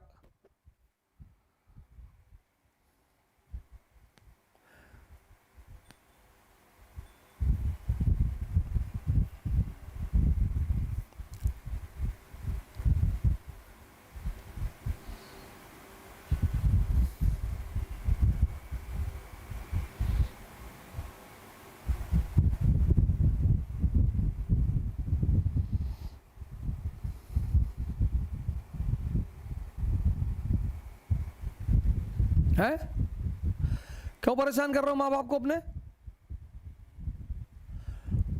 क्यों कर रहे हो परेशान? हमको बाइक दिला दो, हमको ये दिला दो। पढ़ा रहे हैं कम है? डेली सुबह उठकर शुक्रिया कहा करो अपने माँ बाप का पैर छूकर कि यार खिला रहे हो, यही बड़ी बात है। कोई दूसरा खिलाएगा चमड़ी उतार लेगा तुम्हारी।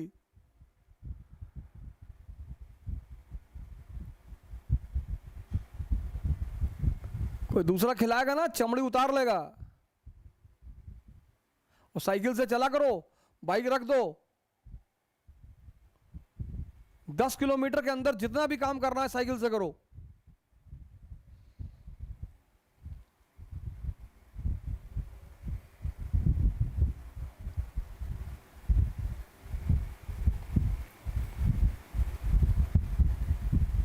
तुम्हारी इज्जत बाइक से नहीं बढ़ेगी, उपलब्धि से। गांधी जी के पास थी, भगत सिंह के पास थी।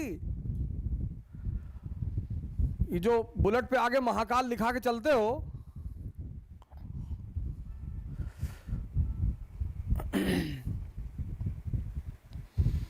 तो महाकाल जैसा बनो भी तो।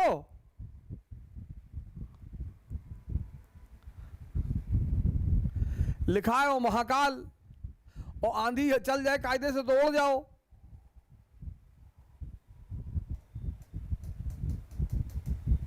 दूसरा युद्ध।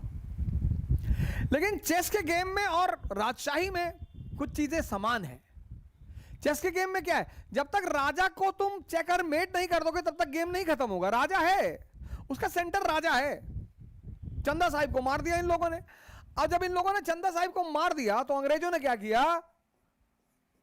अंग्रेजों ने चंदा साहिब का उसका अनवरुद्दीन का बेटा था मोहम्मद अली, उसको नया राजा घोषित कर दिया। और वो तिरुचिरापल्ली के किले में बैठा हुआ था। यानी युद्ध खत्म नहीं हुआ, क्योंकि राजा तो अभी नया है। युद्ध जारी है, युद्ध अभी खत्म नहीं हुआ। ड्यूप्ले अपनी उपलब्धि के चरम पर पहुंच गया। ड्यूप्ले अपनी उपलब्धि के चरम पे पहुंच गया। अरे दीवानो मुझे पहचानो, कहां से आया, मैं हूं कौन। और पब्लिक चिल्ला रही डॉन डॉन डॉन डॉन।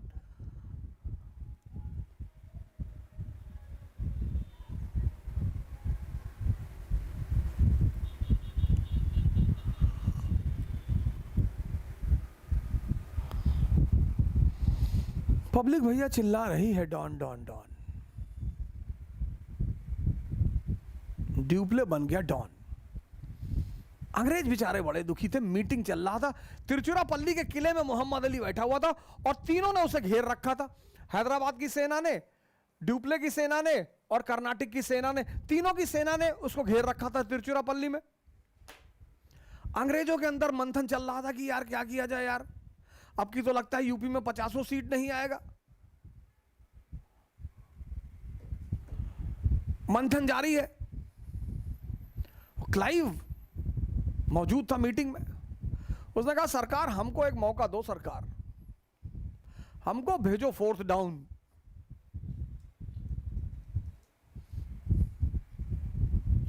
जब समस्या है तभी टैलेंट का उदय होता है। इस देश को समस्या है, देश परेशान है, तुम्हारी जरूरत है देश को, और तुम गुटखा खा के पड़े हुए हो। ये देश अंधेरे से गुजर रहा है, तुम्हारी जरूरत है देश को।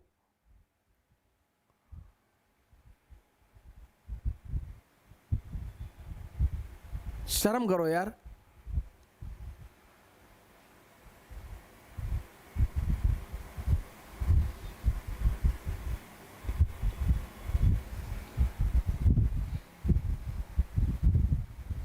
Challenges are always the opportunity for the talented people. चुनौती योग्य आदमी के लिए हमेशा अवसर होती है। ये सूत्र याद रखना। Challenge is always the opportunity for a talented people, for a talented person. Haider Ali को देखो, कर्नाटक में चुनौती है, उसी वक्त उसका जन्म हुआ। Challenge is always an opportunity for a talented person. चुनौती हमेशा योग्य व्यक्ति के लिए अवसर है।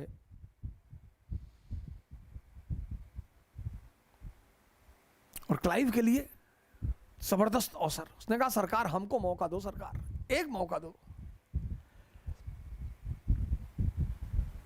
कंपनी का ले लो। अब ये और क्लाइव को दे दिया मौका। हिंदुस्तानी थोड़ी है, अंग्रेज है। ये भारत के लोग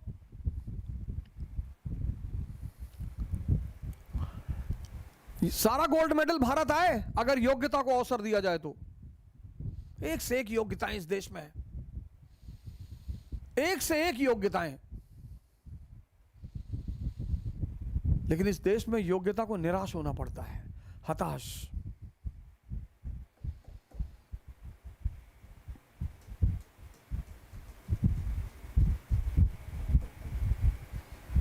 मैंने भारत सरकार को एक प्रपोजल दिया कि ऐसे ऐसे कोर्स डिजाइन कर दो पूरा। हाँ हम सोचेंगे। अरे भाड़ में जाओ, तुम सोचो चाहे ना सोचो, हमें क्या मतलब है। मैंने प्रपोजल अमेरिका को दिया, एक इंस्टीट्यूशन को। उन्होंने तुरंत कहा कि अरे बिल्कुल आप बनाइए इसको, आप आइए हमारे यहां देश में पढ़ाइए, पीआर लीजिए हमसे। अरे मैंने कहा अमेरिका ना आ पाएंगे, रहेंगे तो यहीं खुराफात करनी है। अमेरिका थोड़े रह पाएंगे, अमेरिका रह जाएंगे तो हमारे गुड्डुआ का क्या होगा गोंडा में। और मैन प्रधान, जब तक मैन प्रधान हमको कहानी नहीं सुना देंगे 40 ठो, गोंडा में जो हमारी गैंग पड़ी हुई है पूरी, सब क्या होगा। इनको तो ना छोड़ा जा सकता कि गोंडा पहुंचो, एक आदमी बाइक लिए खड़ा स्टेशन पे, जैसे तुम गाड़ी बैठोगे तैसे कहेगा कि भैया 24 लड़कियां भाग गई। अरे भैया भाग गई होगी, हमसे का और कोई खबर ही नहीं है उनके पास। अमेरिका ना रह पाएंगे। अमेरिका चले जाए घुमाए वो अलग बात है, रह ना पाए। रहेंगे तो इसी धरती पर, यहीं रहेंगे।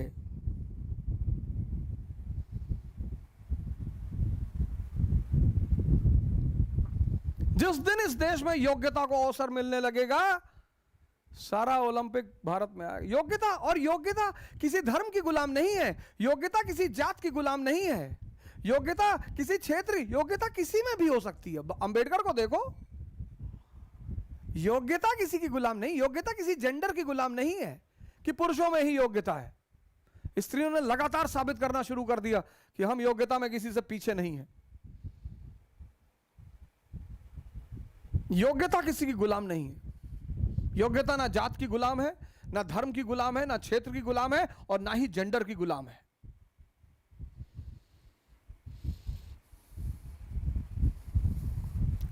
क्लाइव को दे दिया मौका, अंग्रेजों ने क्लाइव को मौका दे दिया। क्लाइव ने दो काम किया। पहला काम, आर्कॉट एपिसोड।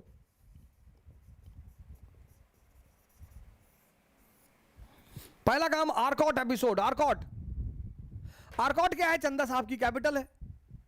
अब आप रहते हैं इलाहाबाद में और कानपुर में किसी को मारने गए हैं, और जैसे आप कानपुर पहुंचे आपको खबर मिली कि इलाहाबाद में लोगों ने आपका घर घेर लिया है, तो आप इलाहाबाद भागेंगे? बस क्लाइव ने यही काम किया।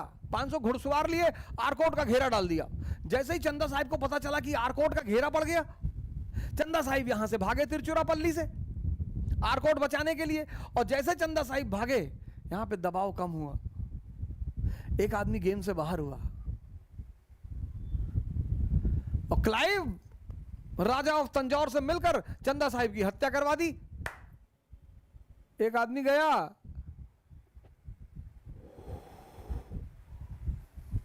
एक आदमी गया। फ्रांस उस वक्त भारत की तरह था, भ्रष्टतम सरकार, दुनिया की सबसे भ्रष्टतम सरकार फ्रांस में थी। जैसे आज भ्रष्टतम सरकार भारत में है, पिछले 30 साल से, पिछले 30 साल से खूब लूटा इस देश के लोगों ने, खूब। जिसको जहां मिला, हमको तो मौका ही नहीं मिला। हमको इसी बात का दुख है कि हमको मौका नहीं मिला।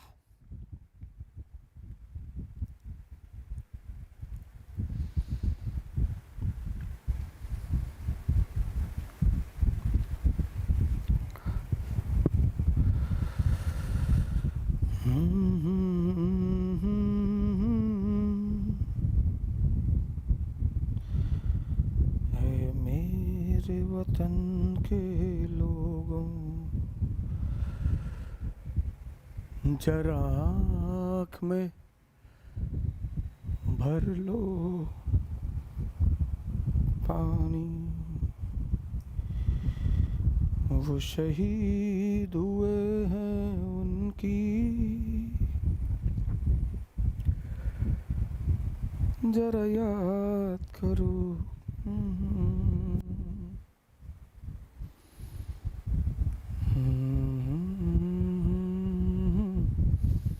फ्रांस की सरकार दुनिया की भ्रष्टतम सरकारों में से एक, और फ्रांस की जो कंपनी थी वो पब्लिक सेक्टर, सरकारी उपक्रम। ईस्ट इंडिया कंपनी जो ब्रिटेन की थी वो रिलायंस थी, प्राइवेट उपक्रम, प्राइवेट कंपनी। फ्रांस की जो कंपनी थी वो सरकारी उपक्रम थी, पब्लिक सेक्टर कंपनी थी। और फ्रांस की सरकार भ्रष्टतम सरकार, और अंग्रेजों ने पैसा पहुंचा दिया फ्रांस की सरकार को। उन लोगों ने कहा पैसा, बोले हाँ रख लीजिए। अरे बोले काम तो बताइए। अरे बोले ये ड्यूबले को हटा दीजिए भारत से।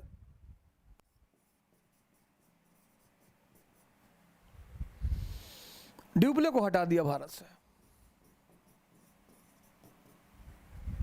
बस यहीं पे फ्रांसीसी महत्वाकांक्षा का सूर्य अस्त हो गया। ये बंदा खेल रहा था ना, इसके मन में पूरी डिजाइन थी। यहीं पे फ्रांसीसी महत्वाकांक्षा का सूर्य अंत हो गया।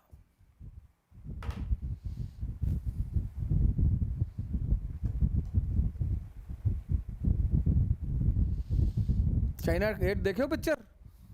वो मास्टर आता है बाहर जगीरा से लड़ने के लिए, तो मास्टर से कहता है डाकू जगीरा कि मास्टर तन्ने तो कहा था तू अकेले लड़ने आएगा, तो अपने बेटे को भी लाया है। तो मास्टर पलट के देखता है, जैसे पलटता मारता खींच के गर्दन साफ। तो कहता है मास्टर से कि मास्टर बहादुरी तो ले आओगे, कमीनापन कहां से लाओगे?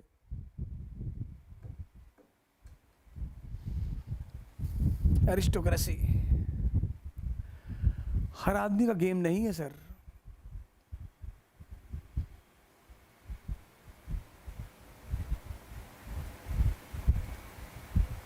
हर आदमी का गेम है ही नहीं। और क्लाइव ने सारा पासा पलट दिया उठाकर।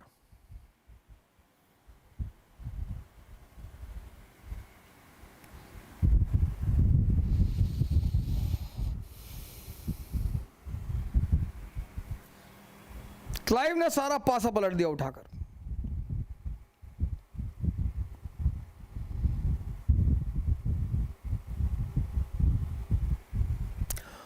और 55 में दोनों के बीच 1755 में अस्थायी संधि हो गई।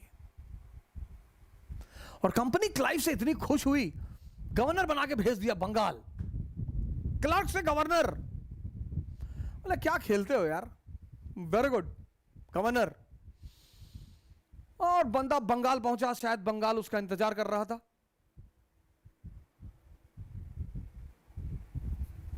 बंगाल की कहानी बताएंगे। और ड्यूप्ले का भी सूर्यास्त हो गया, फ्रांसीसियों का भी सूर्यास्त हो गया। अब तो बस खाना पूर्ति की बात थी। Third Anglo Carnatic war.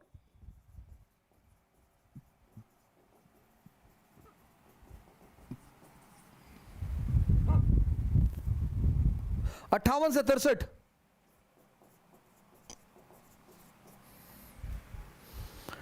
यह भी यूरोप से प्रभावित था। 7 years war. Reason 7 years war in Europe. सप्तवर्षीय युद्ध यूरोप में हुआ। फिर ब्रिटेन और फ्रांस एक दूसरे के आमने सामने आ गए। उसी का विस्तार भारत में हुआ।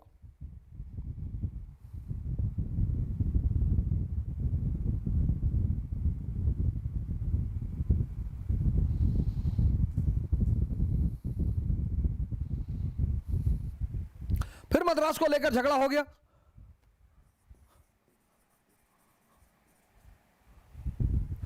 लेकिन तब तक बंगाल ईस्ट इंडिया कंपनी के हाथ में आ चुका था। कुबेर, अरे बोरे में भर भर के रुपया दक्कन कर्नाटक आने लगा। अब तो फ्रांसीसियों को मतलब कुछ वही नहीं था। बंगाल उनके कब्जे में था। 1757 प्लासी का युद्ध।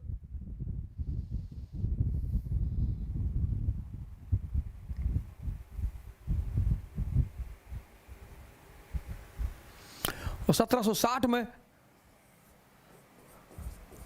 वांडी वॉश।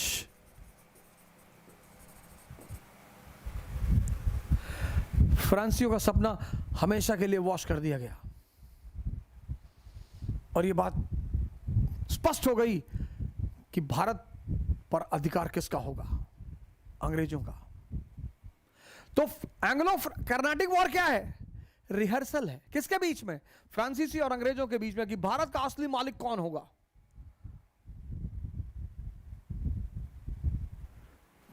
बस 3 चीजें याद रखो। पहला युद्ध, फर्स्ट वॉर ने क्या किया? राजनीतिक पिपासा जगाई, पॉलिटिकल एपिटाइट। बस ये बात याद रखने की है। किसकी? ड्यूप्ले की। दूसरे वॉर ने क्या किया? सेकेंड वॉर ने फॉर्मूला दिया। कौन सा? किंग मेकर का फॉर्मूला दिया ड्यूप्ले ने, यूज किया क्लाइव और कंपनी ने। और तीसरे वॉर में, थर्ड वॉर, फ्रांस गेम से बाहर। बस चैप्टर तैयार।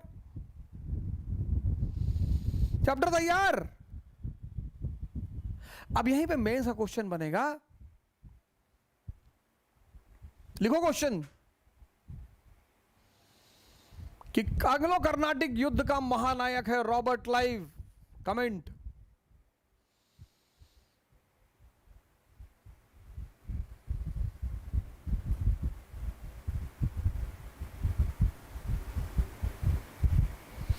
एंग्लो कर्नाटिक युद्ध का महानायक है रॉबर्ट क्लाइव। कमेंट। अब अगर ये प्रश्न का आंसर तुम लिख लेते हो, अब यही में से प्री का क्वेश्चन भी बनेगा। Consider the following statement.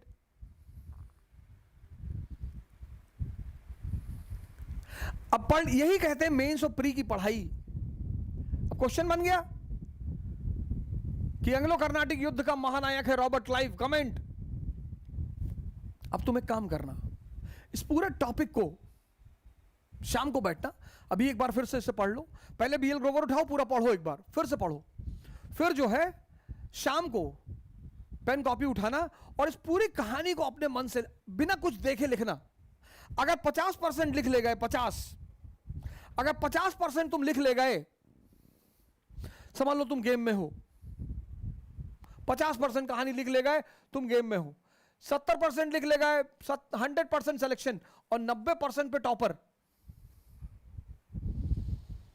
50% कहानी अगर शाम को तुम लिख ले गए बिना कुछ देखे, मतलब 50% तुमने हजम कर लिया, तो तुम गेम में हो। 70% सिलेक्शन तो कोई रोक नहीं सकता, और 90% टॉपर, और 40% के नीचे हो तो सुधार करना पड़ेगा। तुम्हारे हजम करने की क्षमता कम है। 20% हो तो बहुत क्रांतिकारी परिवर्तन करना पड़ेगा, और 10% अगर है और 10% से नीचे है तो एक डंडा खरीद लो, सुबह शाम 50-50 मारो।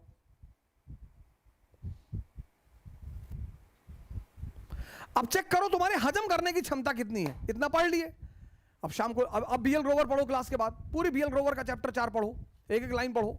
अब कहानी तुमसे कनेक्ट हो जाएगी पूरी।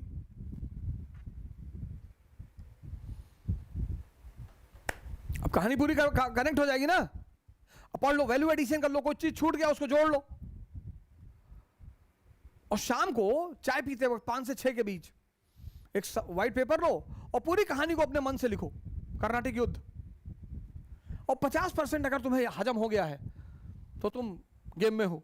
70% सिलेक्शन होगा, 90 टॉपर, 50 से नीचे है तो बहुत क्रांतिकारी सुधार करने की जरूरत है। अब यहीं से मेंस का क्वेश्चन बनेगा और यहीं से प्रीलिम्स का क्वेश्चन बनेगा।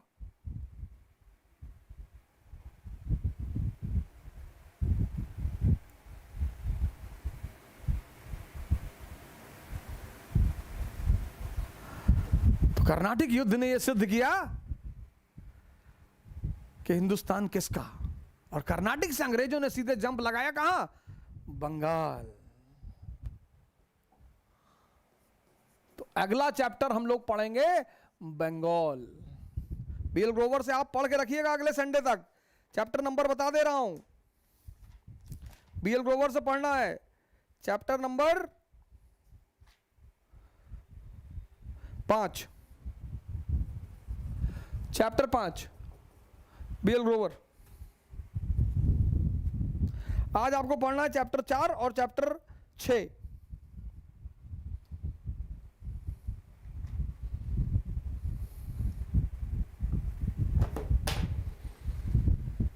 जय हिंद।